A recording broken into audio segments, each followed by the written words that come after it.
Assalamualaikum warahmatullahi wabarakatuh. Saya Sri Agustini SPD, Guru Bahasa Indonesia dari SMA Pasundan 1 Cianjur. Pada pertemuan ini kita akan membahas tentang teks editorial. Nah, di sini ada beberapa pendapat tentang editorial, silahkan dibaca. Ada A, B, C, dan D. Yang pertama ada pengertian ciri-ciri dan sifat teks editorial.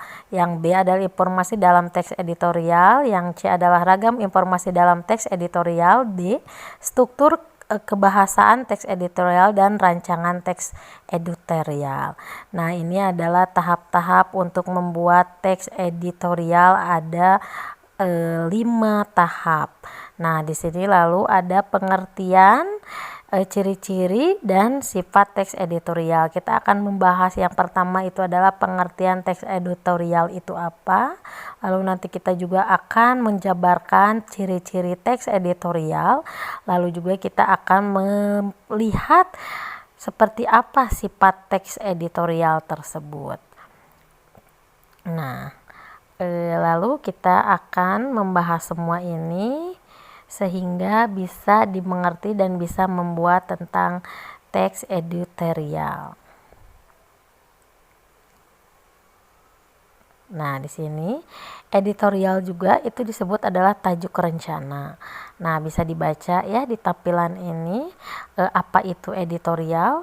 Lalu bagaimana cara penulisan editorial itu dengan membujuk opini publik, mempromosikan pemikiran kritis, dan kadang-kadang menyebabkan orang-orang bertindak atau suatu isu.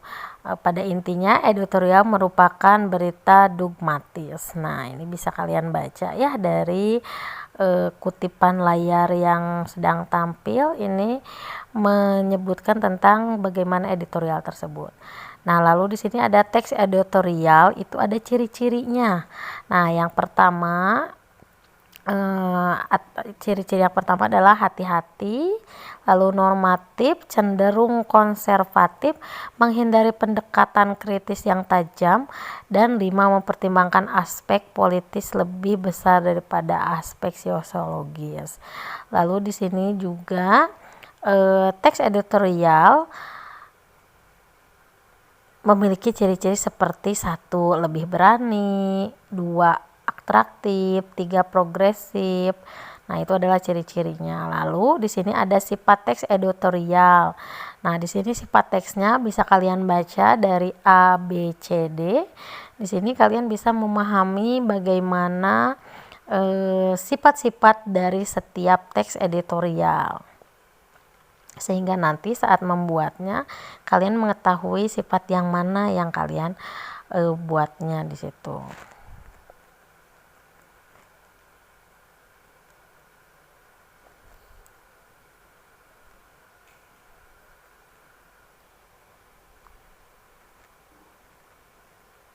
Nah, lalu di sini ada informasi dalam teks editorial di sini. Jadi dalam teks itu harus ada informasi. Yang pertama adalah jenis teks editorial, jenisnya apa? Terdapat 3 jenis nih ya. Lalu ada tipe teks editorial. Di sini ada 4 ya tipenya. Lalu di sini ada fakta dan opini dalam teks editorial. Di sini juga disebutkan bahwa fakta itu apa, opini itu apa, bisa kalian baca dari tampilan yang tertera di layar. Dari mulai jenis teks itu ada 3 apa saja, tipe teks juga. Lalu di sini ada ragam informasi dalam teks editorial. Jadi di sini dalam editorial itu ada informasi apa saja. Yang pertama ada yang menceritakan tentang isu aktual dalam media informasi. Lalu ada juga yang menceritakan tentang pendapat dan argumen dalam teks editorial. Lalu ada juga yang menceritakan tentang saran terhadap isu faktual. Nah, di sini di bawah di setiap kolom ada disebutkan dan dijabarkan bagaimana ciri-ciri dari ragam informasi teks editorial dari ketiga tersebut. Silahkan dibaca di tampilannya. Lalu di sini ada struktur dan kebahasaan teks editorial. Di sini ada struktur teks editorial, lalu ada kaidah pembahasan teks editorial. Nah, di sini ya kita akan membahas tentang struktur dan kebahasaannya, bagaimana yang ada dalam teks editorial.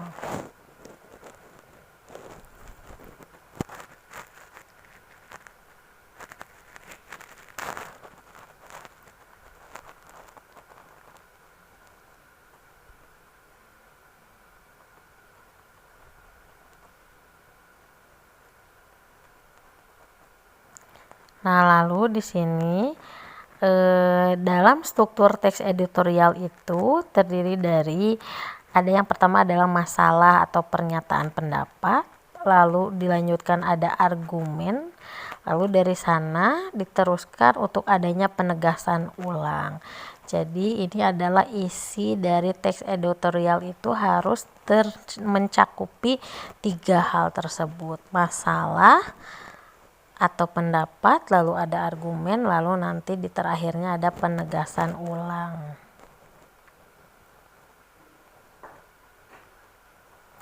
Nah, lalu di sini kita akan menggunakan kaidah-kaidah penulisannya. Yang pertama harus menggunakan kalimat retoris, menggunakan kata-kata populer, menggunakan kata ganti petunjuk, menggunakan konjungsi kaulasitas. Nah, itu ya, ini adalah tadi kaidah-kaidah yang harus digunakan dalam penentuan tata bahasa dalam teks editorial. Bisa kalian baca juga di tampilan layar ada 4. Nah, lalu di sini ada rancangan tentang teks editorial. Jadi bagaimana kita merancang untuk membuat teks editorial? Yang pertama tentunya kita harus menyusun dulu teksnya, lalu nanti penyuntingan teks editorialnya, disunting atau diedit sehingga nanti menjadi sempurna teks editorialnya.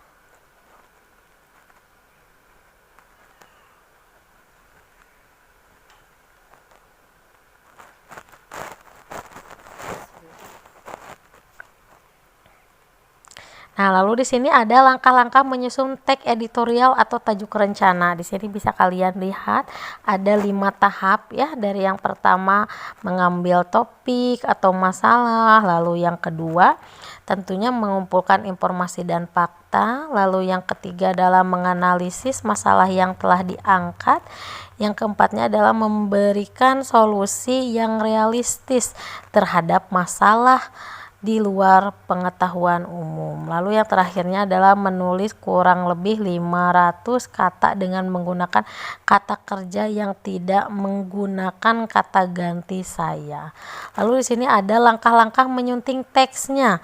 Nah, di sini ada 4 ya, bisa kalian lihat. Ada tahap yang pertama tentunya adalah membaca kalimat demi kalimat untuk menemukan kesalahan penggunaan ejaan atau pemilihan kata atau pola kalimat.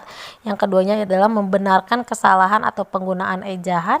Yang ketiga adalah memeriksa keterpaduan paragraf. Yang keempat adalah memperbaiki keruntuhan paragraf yang tidak tepat, dilakukan dengan cara membuat paragraf tidak padu, lalu disusun dulu. Nah, ini adalah langkah-langkah menyunting teks editorial sehingga menjadi teks editorial yang sempurna setelah disunting.